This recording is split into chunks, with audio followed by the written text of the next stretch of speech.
everyone. I'm Luciana. I'm Claudia. And this is Where We Land, a podcast about immigrating and multicultural identity. Before we begin, please send us your questions and write to us telling us your stories about immigrating to the U.S.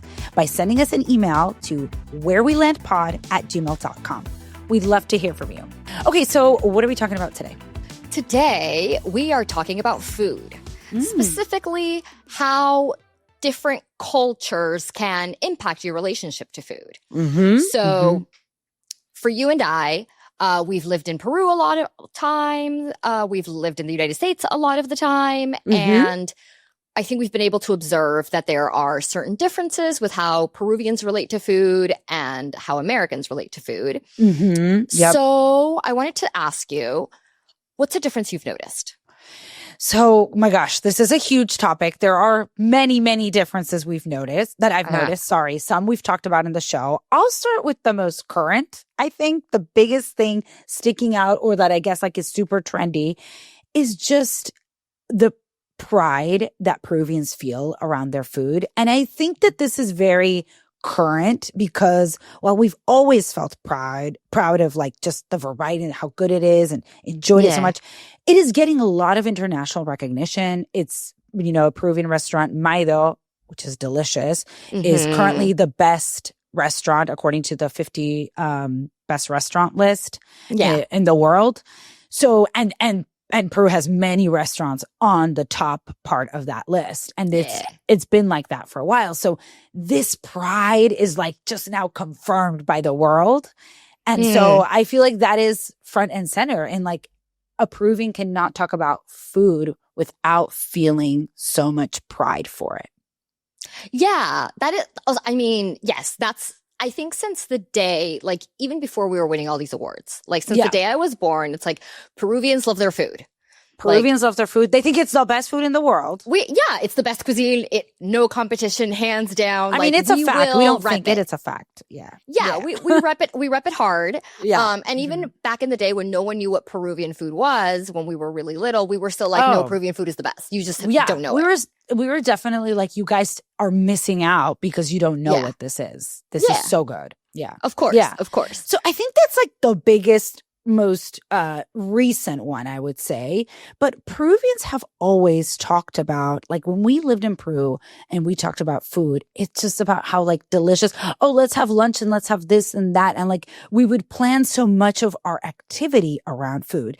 And I'm not saying like Americans don't do that. Of course, there's foodies and people love that too.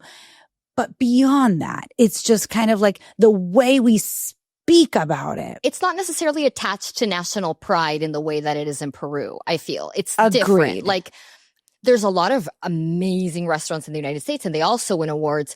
But that's not something that Americans are particularly like, oh my gosh, there's a restaurant that won this award. Like, I'm so proud of it. They're more like, there's this restaurant that won this award. Let's go eat there. Right. Let's try it. Let's try it. Yeah. I feel like the pride thing is very specific in Peru. And in the States, I think it's more like you can find that regionally, maybe. Like some people are really proud of their barbecue, man. And they're like, it's the best barbecue. Like hands down, I don't care where you're from. You say your state has the best barbecue. Mine has the best barbecue. Right. So you do find that, that sense of pride. But in Peru, it's just like any Peruvian dish. We're just like, yup, that's amazing. Exactly. exactly. And we've had it. We're happy that the world is enjoying it now, you know?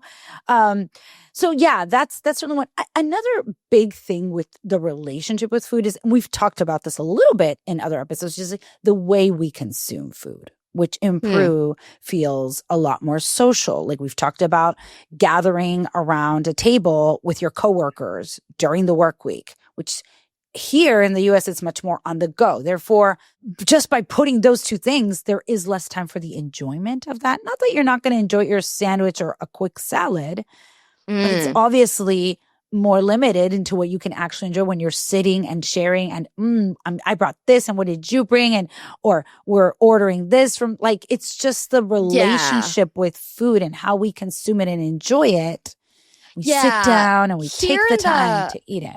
Yeah, in the US, there is much more of a focus on like you said, like being fast, being efficient with it. Like people are doing a whole lot of meal prep here. Yeah. You know, Sunday's meal prep day. And then you have your whole week's worth of food because this is what it is and it's portioned out and that's what you're eating and it's great.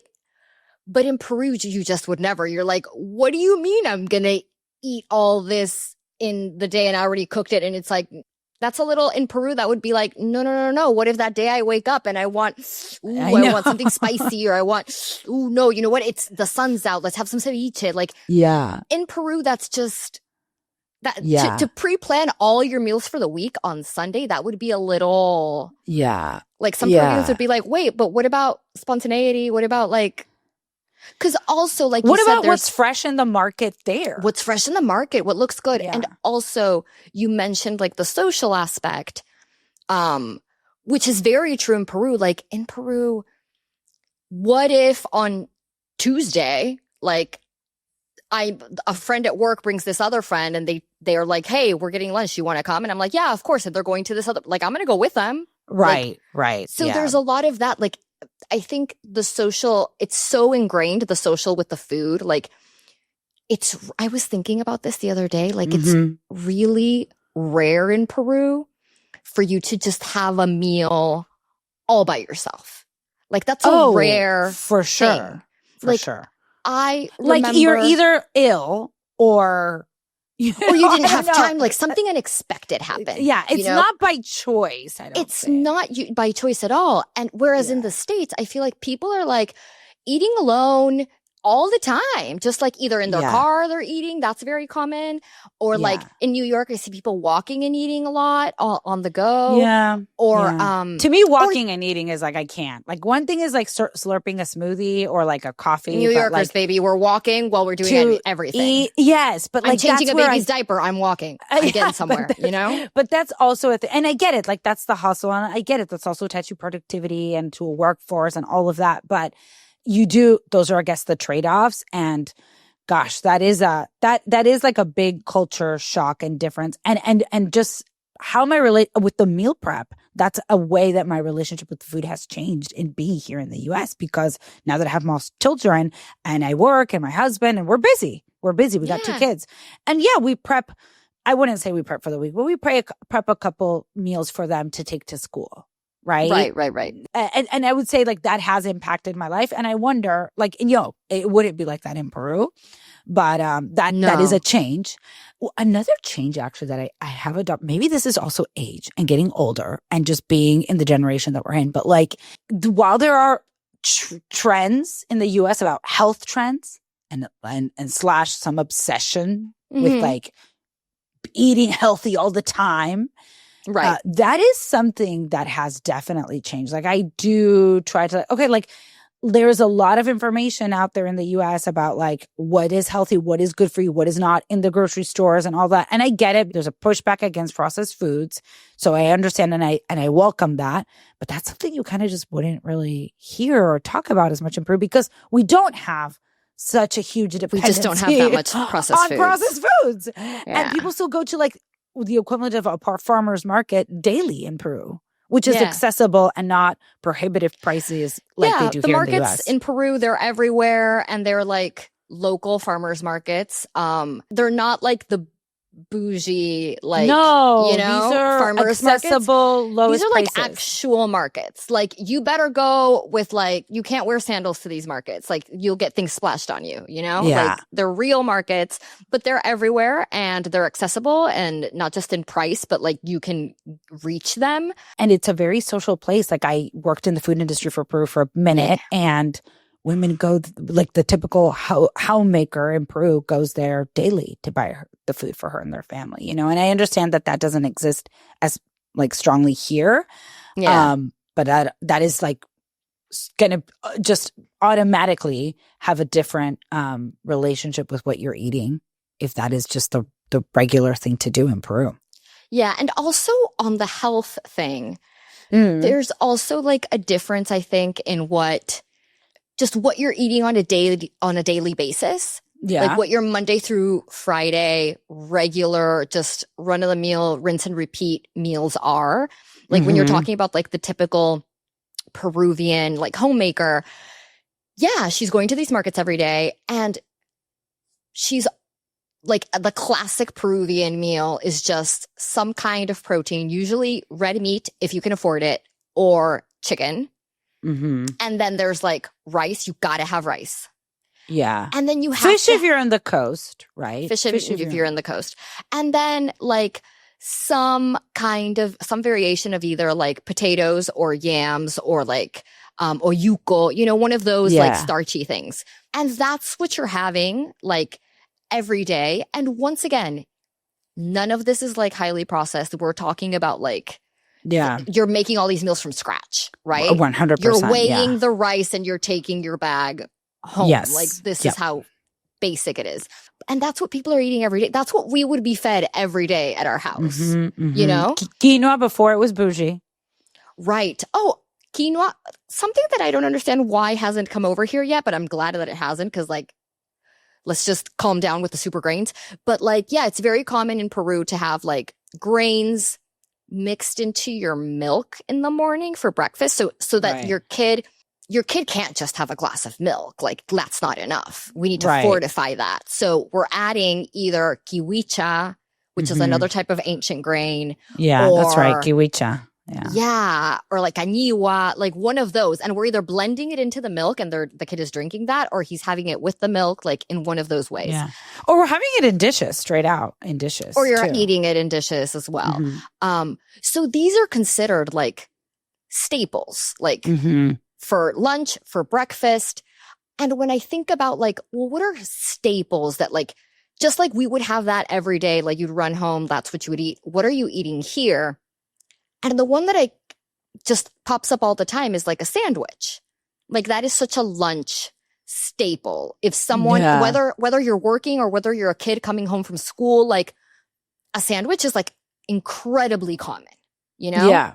In the States, we're eating sandwiches for lunch like all the time. And when I think about sandwiches in Peru, a sandwich in Peru is very much considered an indulgence. Like, we have a breakfast sandwich. It's called pan con chicharrón. Right. And if I Which tell is a friend, a pork sandwich. Pork belly with yams and red onion.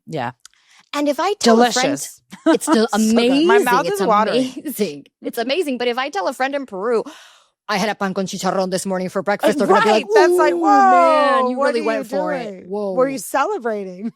Yeah, because you had a breakfast sandwich for breakfast. That's like, you know, that's intense. We don't, for us, sandwiches aren't like meals. They're more like, they're also like a drunk hungover food. That's another way a snack. Or like a snack, like low-key, like that was my snack when I was little. Snack. I would have a chicken sandwich for snack because, again, we're coming home after school to have a later lunch with the family. And so my snack was a big chicken sandwich, a huge chicken sandwich. A huge chicken sandwich. But that was my snack. But also it was once again considered, oh, you had a chicken sandwich as a, like, once again, it's considered like a treat, an indulgence. Yes. It's that is definitely it's not like common. It's for not a my common mom. meal. My mom would be like, she cannot give us sandwiches. Like that is not like a meal, a proper meal. A proper meal, I think, is like it has to be hot. Like even a salad, I'm gonna maybe in like Lima in super urban areas today, like maybe 1% of people consider a salad a lunch, maybe if that. But salad, it's like a side salad. You're getting a side salad with your hot lunch. Yeah, salad what was always at the center of the table. Yeah, and you just grab You can some have of a little bit. You can have a little bit, but that's not going to be like your lunch. Don't go crazy. Whereas here, I think I have a salad most days. Yeah. That might just also be getting old, though, and understanding that vegetables are gut. I don't know. But once again, I think it's also part of that, like, what is healthy? And I think in the States, because there is so much processed food so readily available to everyone, to find like healthier options, people are like, well, let me have a salad. That's a healthy option. Whereas in Peru, your day-to-day meals are usually pretty healthy and non-processed. So you don't need to run to salads to be healthy. You can have your fish with your rice and, you know, your little vegetables on the side or whatever. Like, like black lentils, fish, and a little bit of vegetables on the side is a typical Monday meal in Peru. Monday meal. And it's delicious and it's so healthy. I do find myself just trying to like be really conscious of what I'm eating here. And that I don't think that's the way, like those mental loops are happening all the time for people in Peru. No, I don't think they are either. Not for like the average Peruvian. No. I think there's a lot more information around this topic, like being churned out in the United States. And in partly that's like a good thing. It's great to be like a country where people are constantly re-examining things and there's people investigating different things and there's like research being poured into like the food and health like ecosystem, which is great. In Peru, we don't really have a lot of that. There's not a lot of people like researching much in general. Right. We do have researchers and they're great and we have institutions and everything, but they're not as powerful, they're not as big, they're not as well funded. So research options are limited. And so there isn't this big like industry around food and health and wellness like there is here. But with social media, I do think like everything eventually makes its way. And I think in Peru, there are some corners of Peruvian culture where that's starting to arrive and people are starting to be a little more just like concerned about certain types of foods, etc. But I think at the end of the day, most Peruvians are like, we're good with the food.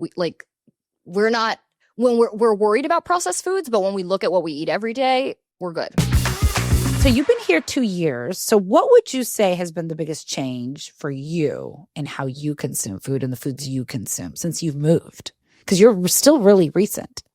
A change is that I do it all by myself now. In Peru, it's very common to have help around the house because the labor market is so incredibly cheap. So no, in Peru, I wasn't doing it by myself. Right. Shout out Mary, she's an amazing cook. And that's what allowed me to maintain throughout my adult life the same meals that I always had Monday through Friday since I was a little kid. I was having my ají de gallina and I was having my arroz chaufa and all the staples, the Peruvian staples. Whereas here, I had to really, even though like I can cook, I can follow a recipe. I have no problem with that. It's more the act. For me, the labor intensive part isn't the cooking. It's the deciding and planning out. Yeah. Because it's like, and I would think that that's very true for a lot of people. Yeah, because I can't just do the same dishes that I did back home. Like I can't just have ají de gallina. I can't just, because if you asked me I could write out a list of like 15 Peruvian dishes to have on rotation and I would eat that gladly every 15 days and just rotate. I can't do that here. We don't have the same ingredients. It doesn't taste the same. I've tried like once or twice to recreate Peruvian dishes. They did not taste good. They just don't. It just and there's nothing sadder than like going through all the work of like finding the right recipe, doing the grocery shopping, going to the little Latin market that has like the Hispanic market that has the ají amarillo or whatever you ordering need. It online and then waiting for it to arrive, getting everything together, cooking the meal and then tasting it and you're being like, this is not it, guys. It's like, it's close, doesn't scratch the itch, isn't worth the, like it's just not. I do relate to what you're saying because it is reminding me of me 10 years ago when, we got married 9 years ago and we were like, okay, so like, like it's cute, right? Like you make dinner, then you make dinner. And then like, we're before kids and you're just like, oh, okay, like let's experiment. And then realizing that, oh no, I have to actually navigate reading every product label. Understanding what I'm actually buying in this country because the labels are weird. I don't remember if I look my painted little finger. It's still blue. I don't remember if I told you this, but when I finally decided to like, okay, I'm gonna live in the United States, like this is it. I'm gonna settle down here. And I have a doctor friend in Peru, and I told him, and the first thing out of his mouth was, all the bread has sugar there, right? And I was like, what? And he's like, yeah, you got to read the labels. And I'm like, on bread? And he's like, the bread over there has sugar, lots of sugar. And he's like, there's no pan francés. You know what I'm saying? Like, right. You're buying bagged bread, not unless you go to like a bakery or whatever. Right. He's like, but even then, they put sugar in everything. You got to read those labels. And I was like, all right. Yeah, no, that was a huge learning curve for me. And you know what? I'm glad it happened when it did, because like before kids, like I was able to educate myself, try an array of recipes and dishes and find what it is. And that's when I really actually became informed on what is good to eat. What is like, obviously I knew fruits and vegetables are great and like red meat's not good, like the big stuff. But like I got into nitty gritty, like, oh, this is actually not good for you. This is like, I kind of just started that journey. And I obviously. Yeah, I remember that phase when you went like deep in. Deep, because I'm just like educating myself on like, what is all this? Also, there are a bazillion options here for anything you can have. There are like 4,000 types of milk at the grocery store. Oh my gosh. It's like, go buy me some milk. Like, it's like when you put in your coffee order and they ask you like, oh, this, that. And I'm just like, Yeah. But I mean, buying eggs here. Oh. Like in Peru, once again, you can just, if you go to like the farmer's market, there's just eggs, dude. There's no labels. There's just a bucket of eggs, and you grab your eggs and you tell the dude how many you're getting, and that's what you pay him. Like, and you know that just came out of a chicken. It's warm. You know what I mean? But here, you go to the supermarket, and I'm reading free range. Right. The other one says organic. I'm like, what? Yeah, I know. What are we doing? It was literally like years. I think it was like years and years and years. And again, I had like interest in doing it. And I also had like a background. Like I've eaten a certain way, and that's what I'm trying to match. That's not possible, but I have to find this new territory with these options that I have. So like learning the grocery store and just what to buy and being savvy and informed and educated on that, took a chunk of time. And imagine if they don't, like people that really like that move here and maybe don't know the language as well. And it's like, you have to like, well, I mean, maybe AI now can translate the label real quick. But I think of like moving somewhere to like China or Japan, where I don't, like it is impossible for me to decipher. I would just be using AI to translate everything. I think, what would happen is mistakes will be made. Yeah, for sure. Mistakes will be made. You will eat something that you thought was something else. You thought you were getting one thing, you got something else. Yeah. You all of a sudden you start eating this really great thing. You're like, oh, this is amazing. I love it. And then you discover it's like 90% pure butter. Oil and whatever. And you're like, well, I have to stop eating that. Like that's what's going to happen. Like mistakes will be made, but you'll learn. There is an information overload. As you said before, some of it is good because I think it's great to let people know what's good and what isn't and like really make their own decisions. But the overload can be overwhelming. The information overload is sometimes a bit much, and it just like sometimes can make things a little bit harder than they need to be. Yeah, but also like at the same time, I also feel a lot of empathy because navigating the whole food thing in the US, like I said, it's just different in Peru. Here you are, because it is such a big, there is such a large food industry here, you are being bombarded by a lot of different types of foods. And they're all claiming to be good for you in some way or another. And so you as a consumer are now forced to learn how to navigate between all these labels and all these things. And everyone is saying their food is healthy. And now they're selling me snacks, but they're saying it's high protein, but it looks like popcorn. And I'm like, I don't think I should be buying this, but they're telling me it's good. Like, So it's like, you're forced to navigate that. In Peru, that just doesn't really exist. There's very specific, high-end supermarkets that will sell stuff like that.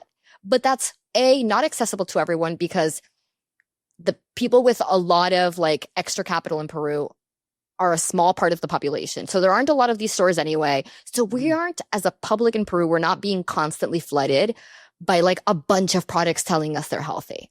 Yeah. So you do have to, in the States, you're just forced to learn how to navigate that because there's so many more options. What did impact me, and this was probably particular to New York, but I also feel it in DC, is that what an amazing thing that in the US, in New York and in DC and in some other big cities, you can kind of get food from anywhere in the world. Yeah. Like that was because there are so many foods that I did not have access to. It's broadened my like access and scope to to certain foods that I don't know if I would have been able to try, quite frankly. In New York in particular, there's just so many things that like, oh, this is, the typical immigrant restaurant from, this country, X country. From Yemen or from wherever. And that was not something that we had access to in Peru. And that I really love. To this aspect. day, international cuisine in Peru is quite limited. Yeah. It's gotten a bit better, but still, there's like one really solid Korean restaurant in all of Peru. Which one? I don't remember the name, but it's in San Isidro. I know how to get there. I just don't know. I don't remember the name. That's typical. That's such a typical Peruvian thing too. No, I know. But I can drive you. I know how to drive. I know how to get there if I drive, but I can't. I can't remember the name. Yeah. But there's like Indian food. There wasn't I think there were a couple. There's spots. 2 good Indian restaurants in all of Peru. And then you go to New York and they're like, oh, there's a bazillion and they're delicious. And exactly. That was amazing. Yeah. Exactly. So that's, I think in that sense, Peru really suffers from like the same thing that Mexico suffers from, which is when your local cuisine is so freaking good and so varied. It's really hard to break in as an international cuisine in that market. Right. Because your people are so ride or die, man. Like I could be having really amazing food at my house. Right. So right. What you got? Right. Right. Yeah. Sell me on this. So good. I just want to go to Peru and eat now. After this episode, I just want to go and just like for 3 days and just eat. I know. Just eat my brains out. even when like sometimes like the other day I was with a friend and he was like, oh, they were ordering rotisserie chicken at his house. Oh, yeah. And I was like, oh, I miss a good rotisserie chicken. And he's like, oh, no, but this place is good. I'm like, it's not Peruvian. You don't understand. 100%. Because I went to one the other day that everyone was like, oh my God, Peruvian, the chicken. And I'm like, it's not even like our big staple. But okay, I get why that's transferred over. So I went to have it. Lackluster. Such a disappointment. It just doesn't taste. There isn't the right amount of sodium. Like you need to soak that chicken in sodium. Like you need to drown it in it. Speaking of process, I'm like, I feel like we could get that right here, but we don't. No, I don't know what it is. I don't know what's up with Peruvian sodium with what we're using. Are we using maybe some of the Japanese sodiums? I want a baralos. I want a baralos chicken. A baralos chicken with ají. So good. Okay, time for Culture Clash Flashback. This is a culture clash that we've experienced sometime in our lives. And the one I want to share today has to do with open purses. And by open purses, I don't mean leaving your purse open. I mean purses that can't be closed. So right. Growing just up like in Peru, hanging out. Yeah. Okay. So growing up in Peru, I think we were trained to like prevent those easy, I'm not paying attention robberies, right? Like you're trained in that as a child, like how to avoid that. Because Peru, there's a certain level of lack of safety that's higher than what it is in the US, right? So you're trained from a young girl. So all my life that I've lived in Peru, all my purses had big old zippers on the top. From end to end, that purse was closed shut. No one was getting in there. I could be walking around not looking. No one was getting in that purse. Right. Or they had like a giant flap that covered the whole thing and then it could like twist or lock or button something. But that thing was sealed shut. And I've lived in Europe and they know what they're doing there too. You know, they have pickpockets. They understand. They're good. Their purses closed. Right. I moved to New York. And the number one purse here that everyone is rocking is a tote. Right. And I'm not talking just like, oh, they gifted me this at like the Strand bookstore. No. No, like actual purses that you bought somewhere. Right. Like designer purses you spent money on. Yeah. Tote, for sure. But they're shaped like totes. Yeah. And they're just open. There's no closing these babies. Like there's no zipper. Or they'll there's have no like a little button. decorative little thing. They'll have like this is the whole open purse, the top of the purse, and they'll have one little button. Beep, and then everything, these are still open. I'm like, your purse is open, lady. Your purse is open. You're walking around these streets. Someone is going to get in there. Yeah. And let me tell you, at first I saw that everyone was carrying these purses and I was like, it's obviously safer here than in Peru. For sure. Like, maybe these small little petty robberies aren't happening as often. Like, people aren't dumb. This must be safe to do, to walk around with these purses. Okay, I buy it. And so it's happened to me more than once that, like, I see a cute purse and I'm like, oh, that's adorable. Should I get that? And when I look closer, there's no way of closing it. And I'm like, I can't. My Peruvian brain can't. My Peruvian brain's like, that person's asking to be robbed. Like, right. You know? And I have to say, I have a couple like that. I don't think I've ever taken them to Peru. Right. But you wear them in the States. You feel comfortable now wearing them in the States. For sure. Also, when you were talking about all this, the backpack in front, like carrying the backpack in the front. If you're walking around Peruvian streets, your backpack is in your front. I see that like a baby. Sometimes around here, and I'm like, they know, right? They've been mugged before. You know what I'm saying? They've been mugged, yeah. Experience has taught these people. That's a good one. Lastly, it's time for our current faves. So this is when we take a moment to share a piece of Peruvian or American culture that we're like really into right now. And I am loving that we are finally in pumpkin spice season. Oh my Lord. This is not about like the pumpkin spice, okay? Because I am not really a pumpkin spice girly. Like I'll have it a little bit, like I'll try something pumpkin spiced, okay? Yeah, it's not your favorite flavor. No. Maybe like I'll do one pumpkin spice latte, maybe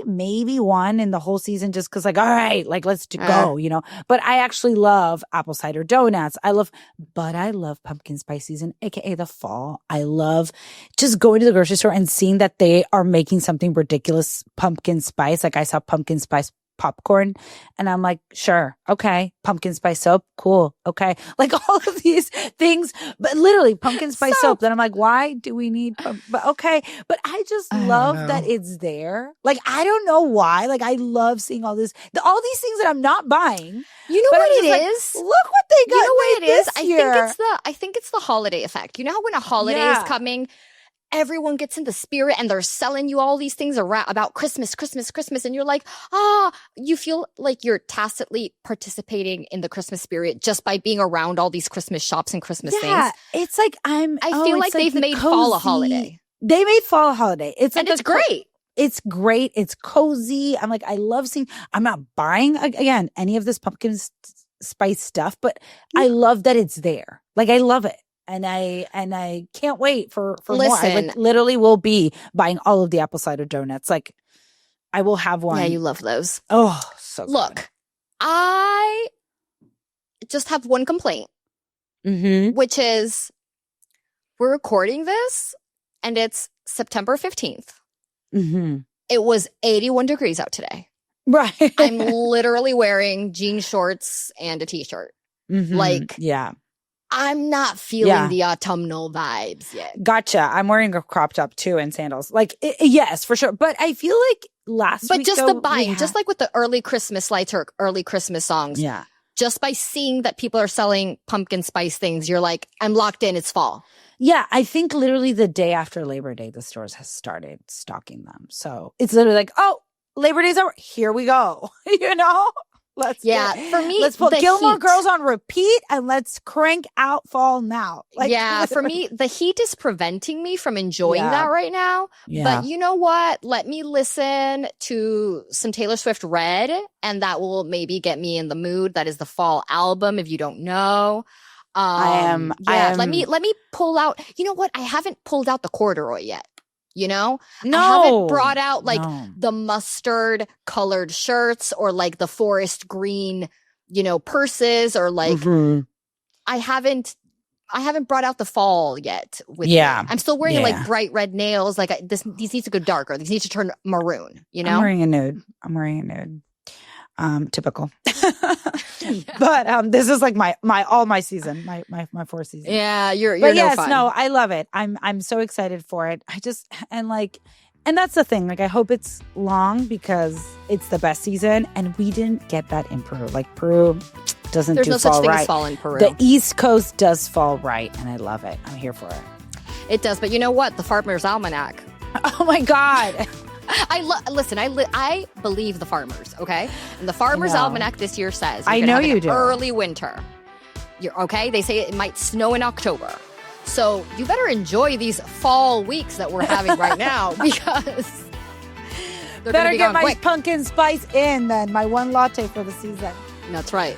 Well, that wraps it up for us today. Subscribe so you don't miss another episode and give us a 5-star review on Spotify and Apple Podcasts. Hasta la vista, babies. Ciao, ciao.